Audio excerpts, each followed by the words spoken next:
Welcome back. This conversation is, for me, getting more enlightening by the minute, and I really hope it is still as enlightening for you as it is for me. I hope that when I turn around, double blink, I will find so many comments with your thoughts, with your opinions. Keep it kind, keep it authentic, keep it neat, right? Now, what do we want to talk about? We want to talk about our mental wellness again. And so we're going to talk about our mental hygiene, how clean are we keeping the space between our ears, and what can we do? Yeah. So mental hygiene, what do you think of when I say mental hygiene? Like maybe in terms of like how clean is the stuff in your brain? Like, is it not clean like, you know, the one like, sanitary? Exactly. Like, but like how good is it for your well-being? Is it like productive or just, you know, plain bad? Mm-hmm. Productivity. Yeah. Productivity is what you think about. Your brain has to be productive. It's not productive, you'll have destructive thoughts. Exactly. But you know, destructive thoughts are still a product, so it's still productive. They're still a product, but then not a good product. Uh-huh. It depends. It depends. Yes. Okay. Yeah. And you leave that hanging there, so Yeah, we figure out what it depends. Yeah. Okay. Yeah. All right. Suspense. Okay. Cliffhanger right there. Yeah. What do you think about? The intentions. Mm-hmm. The intentions that bring that thought. Mm. Yeah. Okay. Yeah. If they are Where good is it coming from? Yeah. Yeah. If they are good intentions, good thoughts. But because I could be kind to you, Yeah. not because I'm a kind person, Yeah. but because I'm waiting for something to come back, Or also maybe, that I can use it. Yeah. Or as I can leverage. give an accolade. Yeah. Yes. So that's not good. That's not good then. See that? That's what he That's says. that's what I'm saying. Intentions behind that. Yeah. Yeah, when I think of mental hygiene, I think of what goes on inside your brain. Is it sanitary? By sanitary, what do I mean? Are your thoughts productive? What do you think about when you're all alone in your head? Inakujenga ama inakumaliza? Yeah. So, what are the things, quick, easy things we can do to keep our mental space hygienic or sanitary or positively productive? In terms of productivity, read a book. Read a book. Yeah. Okay. What kind of book? Different genres, of course. If you're someone who wants to build up your finance, because I've heard there are a couple of books in finance that help you build yourself, help you mentally. Yeah. So I'll give an Self-help example. books. Yes. I'll give an example. There's a book called Rich Dad Poor Dad, which will help you keep your finances in check or find other ways to gain money. There's another book that's called, I'm not sure if it's the correct title, called... And we're not endorsing any book, let me add that. We're not endorsing any book. These are just good to read. Think Rich, and I think it's grow something, or is it something? I don't know. Either Think Rich. I think it's called Think Rich. So this builds your mindset. It changes your mind. It changes how you think to at least a positive way of thinking.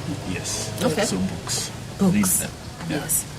Audio books, literal books where you just turn the page. I would read books. I advise literal books.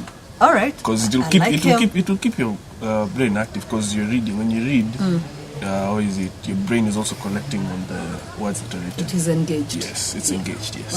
All right. I think engaging in an activity like what? Maybe if you're just a chill person who doesn't like hype and everything, you can crochet, make maths. Just don't think about the negative. Engage in something that will affect you positively. If you feel like painting gives you positive thoughts, do that. Yeah. All right. Okay. I like that about mental hygiene, keeping the space between our ears clean. However, let me say, there is a benefit to germs, and I use the word germs figuratively here. When we sanitize our living spaces, when we sanitize them and there's zero germs, guess what? We do not then build immunity.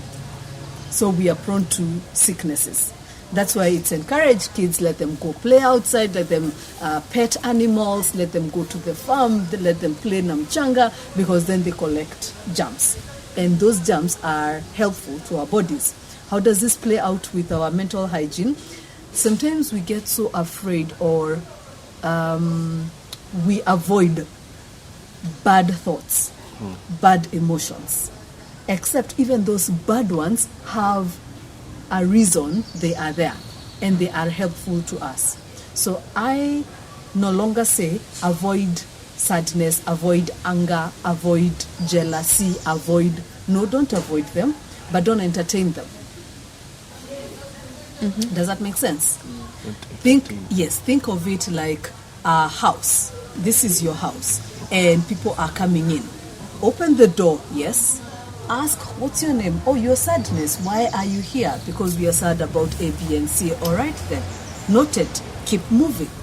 Don't entertain sadness, so that then it stays there, it sleeps there, it becomes a regular member of your household. Oh, so you're saying there's a there's a time where you can allow yourself to be sad. Yes, even jealous, even envious, even all of, because it's part of the human experience to be that. You will like the phone that I have. You will wish for it, right? But don't don't dwell there. That you're waking up thought and your sleeping thought is, I want Rhoda's phone, Acacia's phone. No, go like, yeah, that is a nice one. If I got it, that would be great. Moving on, I do like the phone that I have. It is serving me well. You see, now you have moved from that thought. You have not dwelt there, right? Because even the bad thoughts, and I use that word very loosely, have a function. Anger tells us when there's an offense that has happened.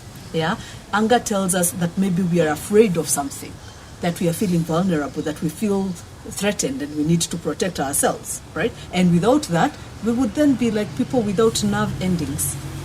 You will touch fire and you will not know you've touched fire. Yeah. If I get offended with you, then I need to think to myself, but why am I offended? And then figure that out. Not just, I will never get offended. It is not a good feeling. It is not part of mental hygiene. Part of mental hygiene is looking at your thoughts, interrogating them.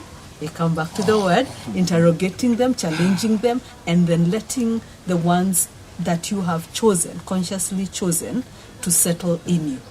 And why have you let them settle? It is because it will teach me this. If I am a bit envious of my classmate who is doing better, why am I letting the envy settle? So that it can propel me to study harder.